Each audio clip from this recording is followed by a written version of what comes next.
Okay, so I was completely wrong about the Pokemon Presents. I'm gonna quickly give a rundown of all the boring stuff of the Presents before hopping into the big projects that were announced, and just saying how wrong I truly was. First up, we got all the usual suspects getting updates. The Netflix series is getting Season 2, Pokemon Go is getting more Pokemon or something, I don't really know and I don't really care. Pokemon Master Sex is getting some new funky fellas, like the Big Water Boy and the Big Ground Boy. Cafe Remix are adding some of my favorite boys into the game, and Pokemon Sleep is hoping you have nightmares. Now that I got all that out of the way, let's talk about some actual wild news. First up, some Pokemon were announced for Pokemon Unite, and this game has always seemed cool in all honesty. The Pokemon they dropped are a mix of really cool and also just cool to be added to a project because they don't get much attention. I'll let you guess which ones out of the announcement I'm considering which. With that being said, I'm still not playing this game because last time I tried, somewhere around July of 2021, I had to pay real money out of pocket to have my funky little pal hit harder. I don't know if they've updated the game or changed the problems that were on release, but I still won't be going back. I was wrong about them adding a Gen 6 rep though. But let's be honest, that's not what you're here for. You want to hear about the game that everyone has been talking about. Legends ZA. The trailer gave us a ton of info about the game, starting with the starters. In the last video I put out, I talked about the fact that I expected to see the starters while doing this. What I didn't expect was to see Tepig, Chikorita, and Totodile. And while there's nothing really wrong with that, my biggest issue is that 2 of the 3 of them are from Johto, which I guess isn't really a bad thing. Those are the Pokemon that truly need updates. It's just weird because last time we got starters from 3 separate generations. However, I did hear kind of a cool theory going around. Now people are thinking about a possible 3rd Legends game, specifically Legends Celebi.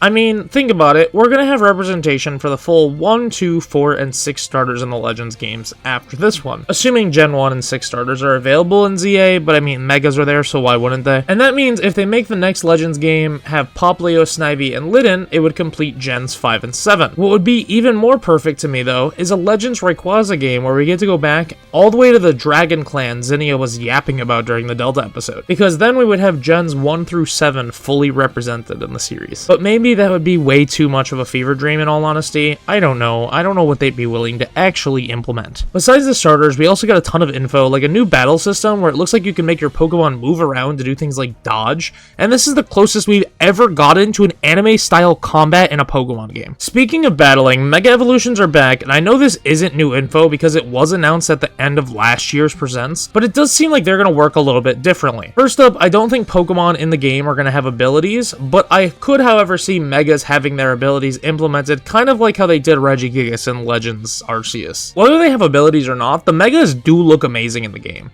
Their new look is very nice, especially with the little rainbow effect that kind of hangs around them, showing that they have that Mega energy kind of just spewing out of them. However, it does seem like, at least in this series, Mega Evolution is going to change in a few little ways. It looks like Mega Evolution is going to be tied to some sort of meter, so maybe we're only going to be able to use it for a certain amount of turns, or maybe it's going to recharge between battles. With that being said, it's not the only new thing surrounding Megas in this game. When they go into the section of giving an oversight to the trailer, we see this weird symbol next to the moves they have, and we have no idea what it means. It's like a little C+ symbol kind of thing. The only thing I can say for sure is it's not related to type effectiveness. And the only reason I know this for sure is because in this scene right here on screen, Power Up Punch would have been not very effective compared to Bulldoze's super effective and Double Edge being straight up neutral. All that to say that it's not an effectivity thing. Bringing me to my next point, old moves are coming back. At least we know Power Up Punch is coming back, but there's definitely going to be more moves. It also means if the moves stay, we can get Mega Kangaskhan with Power Up Punch back into competitive at some point, and that sounds a little terrifying. Another thing is we have the time zone basically officially announced, and the only reason for that is because AZ has his Float again. So if you remember back in the good old days of 2013, way back like 40 years ago or something, we reunite AZ with his Floette after a 3,000 year gap. And looking at the technology in the area, we know we're not 3,000 years ago. So we have to be probably, I would guess, 5 to 10 years after the events of X and Y. Other than that, this next part isn't really important, but I just think it's kind of cool. Our main characters and our rivals are the exact same character model with different hair colors and eye colors and different clothes. But the base model is exactly the same, including the hair, and I think that's really fun and quirky. It gives me kind of the Dawn and Lucas vibe of Gen 4, while also being a different character entirely in a weird way. It'd be cool if they could do more stuff like this in the future. Oddly enough though, Pokemon Legends ZA wasn't the game I was most hyped about, because that spot goes to Pokemon Champions. Now I don't talk about it much on this channel besides a little comment here and there, but I actually do love competitive Pokemon. But I'll be honest, the hardest part about playing competitive is spending the hours to build a team that might not even work. That leads a lot of players myself included, to going something called Pokemon Showdown. If you haven't heard about this up to this point, it's a battle simulator, meaning I can go to a website, punch in the moves and Pokemon I want, and fight people that barely stand a chance against me, making getting into competitive play very simplified, but it doesn't have that same polish of seeing my Koraidon fire a collision course. And in case you're curious of what I mean, this is what it looks like in Showdown, and this is what it looks like in the actual games, just a lot more oomph. This game seems like it's going to be Pokemon tackling the battle simulator concept. Having this new game on phone will also make it so that it's as flashy as the core games, while also being as accessible as any other option. With that being said, there are some things that could make this game a huge flop, at least for the casual audience. They mentioned that this game would be connected to Pokemon Home, and the reason why I personally don't like that is because it sounds to me like we're going to have to train Pokemon still, and it might end up being a separate game simply for battling, almost like another game that's just kind of loosely tied to the single player experience. In a weird way, think of things like GTA and GTA Online. The online is separate, but oddly linked to the base game. Still have to train your Pokemon. It would kind of suck as a way to get casual players into the competitive scene, but at the bare minimum, it would still make actual competitive battling more available for everyone at all times. However, one thing that does scare me about this game is monetization, and I'm going to look at the other mobile games they've made. Pokemon Go, you can primarily get extra items and cosmetics for money, and Pokemon Unite, you can basically do the same thing. So I think first and foremost, we're going to have character cosmetics as the main monetization model. The game itself could also be paid. Now, this is something I've heard about, but I think it's not very likely.